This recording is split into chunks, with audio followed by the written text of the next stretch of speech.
Stuff in France, Representatives Bocaruda and Haddad, other members of the Assembly, the people before you are not regular visitors to our state's capital, but they've come today from Coventry and Cornwall, New Haven and Norwich, from every corner of this state, to remind the Assembly of how important the funding it provides to history and the humanities really is.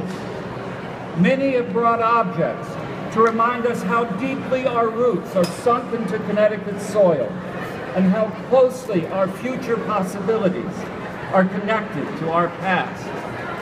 A 12,000-year-old spear point from Washington, an early alarm clock from New Haven, a child Hassam painting from Greenwich, a sewing machine from Willimantic. Visit the tables, see the objects, ask why they matter, and prepare to be inspired with stories that will inform and make you proud to be a Connecticut. In the governor's proposed budget, every history organization that has relied in part on state support to preserve this state's memory and promote Connecticut's special role in the American story has been completely unfunded. The effect of this sudden, total elimination of funding will cost jobs, impact tourism, and inaugurate a process of forgetting who we are that will ultimately be its worst effect. The great irony of this is that it occurs at the exact same moment the State Board of Education is calling on the history and heritage communities to help implement new social studies standards intended to highlight the critical role Connecticut has played in American history. Over the centuries, the men and women who have served in this building have made it a living symbol of why Connecticut's history matters.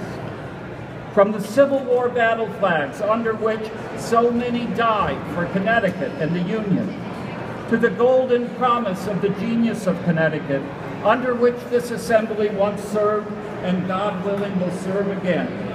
From the heroism of Nathan Hale to the moral courage of Prudence Crandall, you and your predecessors have filled this building with symbols that say, remember our past, teach it to your children, use it to guide our future.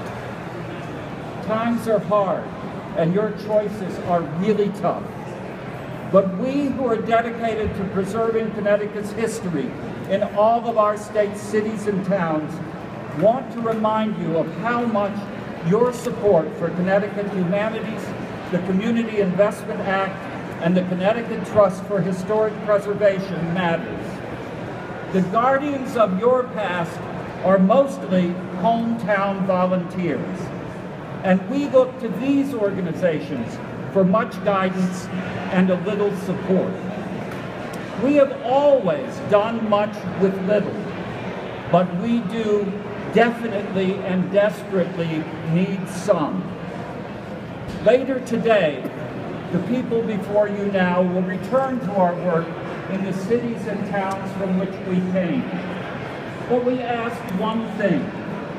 When it comes time to decide whether to eliminating funding for history, humanities, and historic preservation, please pause, take a breath, and look around you. This very building, this precious archive of our past in which you build our future, will tell you what you ought to do and why. Thank you very much.